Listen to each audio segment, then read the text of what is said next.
शिवम नगर नाम से एक गांव था जो कि विचित्र तरीकों का गांव था। वहां पर कुछ शहर के लड़के घूमने आते हैं। राम राम भाई सारिया ने, कौन हो भाई और यहाँ क्या कर रहे हो? नमस्ते बुढ़े दादाजी। ओए, बुढ़ा किसको बोला? बुढ़ा होगा तेरा पापा, हम तो देसी बालक है गामा के। सॉरी दादाजी, मेरा मतलब है सॉरी चाचा जी। चाचा जी, हम शहर से आए हैं। सुना है कि आपका गांव बहुत अच्छा और सुंदर है। इसके लिए हम 7-8 दिन यहीं पर रुकेंगे। बढ़िया है बेटा, कहीं ये ना हो कि यहाँ रुकते रुकते तुम्हारी पतलून गीली हो जाए। हाँ हाँ हाँ। ये बात सुनकर लड़कों को कुछ समझ नहीं आया और वो एक दूसरे के मुंह देखते हैं और गांव में रुक जाते हैं। और शाम को खाना खाने के बाद, अरे केशव, कितना अजीब गांव और यहाँ के लोग कितने अजीब हैं। हम यहाँ मेहमान बनकर आए हैं, फिर भी कोई मेहमान नवाजी नहीं। अरे छोड़ो भाई राघव, अपने को थोड़े यहाँ पर जिंदगी बितानी है, जो इतना सोचने चले। अब सो जाओ और कल सब मिलकर इस गांव का भ्रमण करेंगे। ठीक है भाई, चलो गुड नाइट। इस तरह कुछ बातचीत के पश्चात वे सभी सो जाते हैं। तभी अचानक कुछ समय बाद केशव नींद से जागता है और पानी पीने जाता है। तभी अचानक वह चिल्ला उठता है।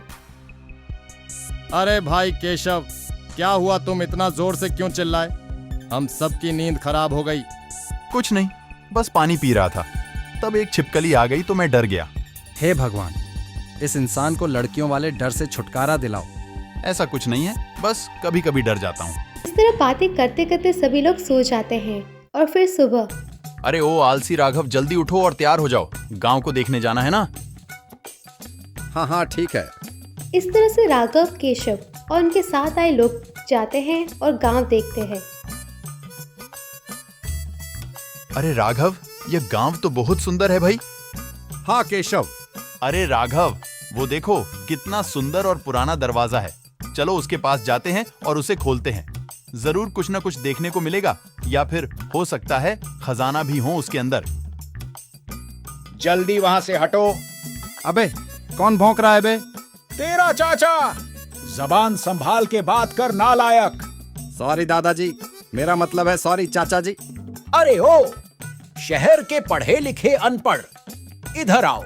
तुम लोग क्या हमारे गांव में मुसीबत लाना चाहते हो, या फिर तुमसे हमारे गांव की शांति देखी नहीं जाती? तुम सब लोग मेरे साथ पंचायत चलो। Come on, just follow me. परंतु चाचा जी, हुआ क्या है ये तो बोलिए। बेटा देखो, तुम लोग नए नए हो और मेरे ख्याल से तुम्हें 1-2 दिन ही हुए हैं। इस गांव में आए तो मैं तुम्हारी जानकारी के लिए बता दूं कि इस गांव पर कुछ बुरी शक्तियों का प्रभाव है, जिसके कारण यहाँ पर हम सब 6 बजे ही सो जाते हैं और रात के समय किसी भी त्योहार को नहीं मनाते हैं। अरे सरपंच जी, आप कह रहे हो उसको मैं मान तो लूं, परंतु सरपंच जी, आप खुद भी बुरी शक्ति वाली बात को मानते हो, जबकि आप आज के जमाने में हमारे आदर्श हो। ओ बेटा, हमने तो सब महसूस किया है और देखा है। तुम्हें इतना ही शौक है तो आज शाम को सबके सोने के बाद घर के बाहर बैठ जाना, ठीक है?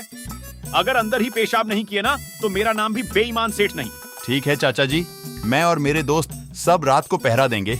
भाई तुझे फंसना है तो फंस, पर हम सबको तो छोड़ दे भाई।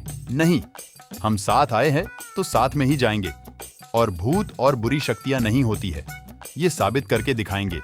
अरे भाई, बार बार नाम मत ले, मेरी पतलून गीली हो रही है।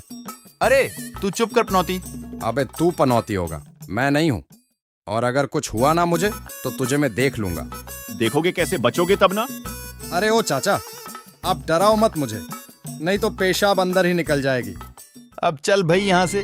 हाँ भाई। इस तरह से इतनी सारी चर्चा के बाद सभी लोग अपने अपने घर चले जाते हैं और फिर शाम के समय केशव, राघव और उनके सभी दोस्त 6 बजे बाद बाहर आते हैं। और फिर दोस्तों सुनो, सभी घर के अंदर है तो हम सब अब बाहर खड़े होने की बजाय कहीं छुप जाते हैं, ताकि हमको सब पता चले कि हो क्या रहा है। पर केशव, पर कुछ नहीं, चलो जल्दी सब छुप जाते हैं। ठीक है, चलो वहाँ उस पेड़ के पीछे छुप जाते हैं। इस तरह से सभी लोग छुप जाते हैं और कुछ समय बाद अब ये काला काला धुआं कहाँ से आ रहा है? अरे मुझे चक्कर आ रहा है। धीरे धीरे सभी को चक्कर आ जाते हैं। अरे मेरा सर इतना भारी भारी क्यों हो रहा है और मैं कहाँ आ गया हूँ? और अब ये कौन सी जेल है? राघव उठो भाई, उठो जल्दी। अरे मैं कौन हूँ? मैं कहाँ हूँ? और हम दोनों कहाँ आ गए हैं? उहू हू हू उहू हू हू। अरे चुप हो जा। एक तो ये पता नहीं चल रहा है कि हम यहाँ आए कैसे। मुझे तो बस इतना पता है कि कुछ धुआं आया था और हम बेहोश हो गए। अच्छा, तो ये सब उस काले धुएं से हुआ है? इसका मतलब हमारे बाकी के दोस्त जो हमारे साथ थे वो नहीं फंसे हैं, खाली हम दोनों ही फंसे हैं। हाँ, हो सकता है। अब हमें यहाँ से बाहर जाने का रास्ता देखना पड़ेगा। अरे मेरी फूटी किस्मत, जो मैंने तेरे पर भरोसा किया, अभी तक तो मेरी शादी भी नहीं हुई है। अच्छा, तो मेरे तो जैसे 10-10 बार हो गई है ना? अब तू चुप कर और रास्ता बता इस जेल से बाहर निकलने का। इस तरह दोनों लोग बात करते हैं, तभी उनको कुछ आवाजें आती हैं। राघव, आवाज सुन एक बार, किसकी है? अरे ये आवाज तो बाहर से आ रही है। सुन, दोनों मिलकर जेल के दरवाजे को मारते हैं, उससे टूट जाएगा और हम बाहर चले जाएंगे। ठीक है? दोनों मिलकर प्रयास करते हैं और बाहर चले जाते हैं। राघव, हमें सबसे पहले उस आवाज तक जाना है क्योंकि अभी भी हम इसी गुफा में हैं, रास्ता ही नहीं है इस गुफा से बाहर जाने का। ठीक है? हाँ ठीक है, चलो। इस तरह से दोनों मिलकर आगे बढ़ते ही और देखते हैं कि मुखिया जी को उनके गांव के 3 लोग मिलकर मार रहे होते हैं। अरे भाई, ये तो मुखिया जी हैं और इनको ये गांव के लोग क्यों मार रहे हैं, वो भी यहाँ इस गुफा के अंदर? पता नहीं भाई, कुछ तो गड़बड़ है केशव, कुछ तो गड़बड़ है। अब चुप कर, 2 रुपए के CID। ठीक है। कुछ समय बाद मुखिया जी को अकेला छोड़कर गांव के लोग चले जाते हैं। केशव, मुखिया जी अब अकेले ही हैं। लगता है कि वो लोग मुखिया जी की धुलाई करके चले गए। चलो चलते हैं और मुखिया जी से बात करते हैं। चलो। मुखिया जी, आप और यहाँ और ये लोग आपको क्यों मार रहे थे? अरे बेवकूफो, पहले मुझे किसी और जगह पर ले जाओ। बहुत तोड़ा है उन लोगों ने मुझे। जी मुखिया जी। मुखिया जी बताइए, अब क्या हुआ? उस दिन मैंने तुम्हारी बात पर गौर किया और पाया कि दरवाजे का जिक्र कभी किसी ने नहीं किया था।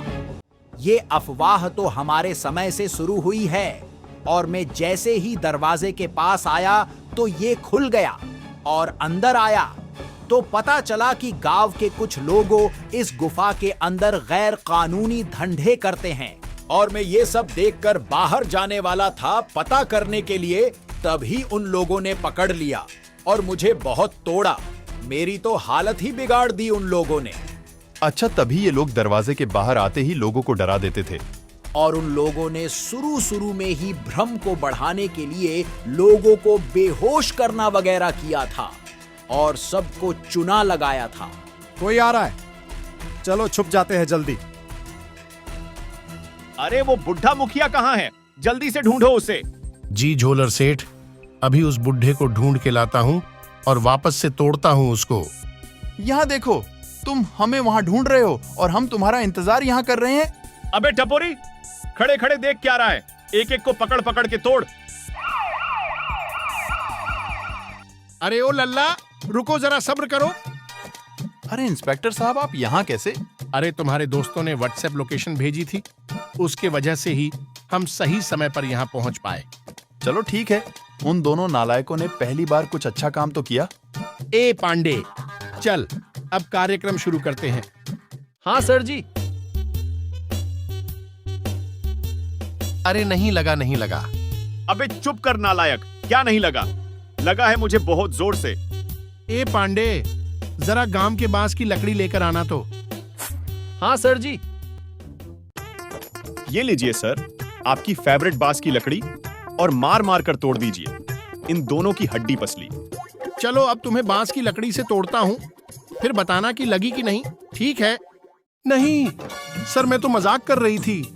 वाह, बांस की ये लकड़ी तो जादुई है। आदमी की हालत के साथ साथ आवाज भी बदल दी। लेकिन अब भी मैं रुकूंगा नहीं। बहुत दिनों बाद बांस की लकड़ी से किसी को तोड़ने का मौका मिला है। आज तो जब तक ये लकड़ी नहीं टूटेगी तब तक मैं नहीं रुकूंगा। धन्यवाद बेटा, आज तुम नहीं होते तो पता नहीं क्या क्या हो जाता था। वो लोग तो मुझे निपटा ही देते। अरे मुखिया जी, जब हम हैं तो समझो टेंशन कम है। अरे ओ फिल्मी पुलाव, चल अब चलते हैं, नहीं तो देर हो जाएगी। चलो ठीक है, मिलते हैं। राम राम दोस्तों, आपके एक सब्सक्राइब करने से हमारे 1000 सब्सक्राइबर्स पूरे हो जाएंगे, क्योंकि आप एक नहीं अनेक हैं। धन्यवाद।